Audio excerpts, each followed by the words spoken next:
Para maiwasan ang pagbaha ngayong tag-ulan, nililinis na ng Metro Manila Development Authority ang mga creek.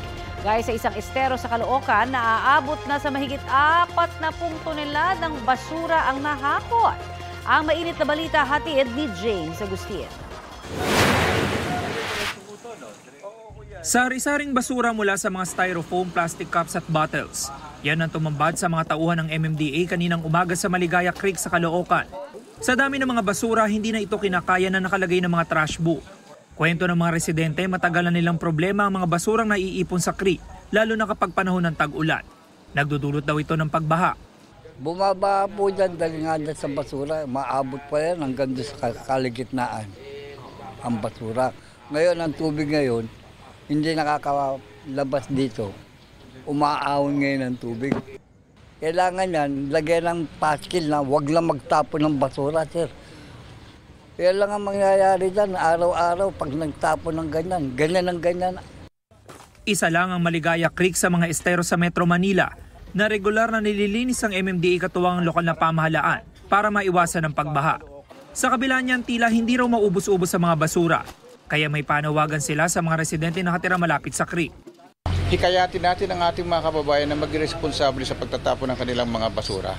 Sapagkat hanggang nagtatapon sila, may lilinisin tayo. So dapat walang magtapon, walang lilinisin at sa ganoon babuhay ang ating mga waterways. Ayon sa mga taga-barangay, catch basin ang kanilang lugar. Kaya ang isang oras sa tuloy-tuloy na pag-ulan kahit walang bagyo ay nagdudulot na ng pagbaha. Dagdag problema pa ang mga basura. Minsan yung mga bata, tsaka yung mga residente namin na doon nakatapat yung mga bintana nila sa kusina, mga ganon, CR, yun po na lang hindi maiwasan na supot-supot na hinahagis. Yung regular ng mga tao namin na naglilinis, lalo na may Stero Ranger pa nga nilagay yung ating DNR, hindi na po halos kinakaya sa ilang araw. Hindi naman daw nagkulang ang lokal na pamahalaan sa pagpapaalala sa mga residente. Ang sinumang mahuhuli na magtatapon ng basura sa creek ay may multang 500 pesos para sa unang paglaba o di kaya naman community service. Nakikipag-coordinate kami sa mga barangay at sa mga household po para i-educate at mabawasan ang pagtatapon ng basura. May meeting po kami sa DPWH sa North Caloocan para ayusin naman yung mga dredging at pagpapalapad ng mga waterways, no, lalo na po sa North Caloocan.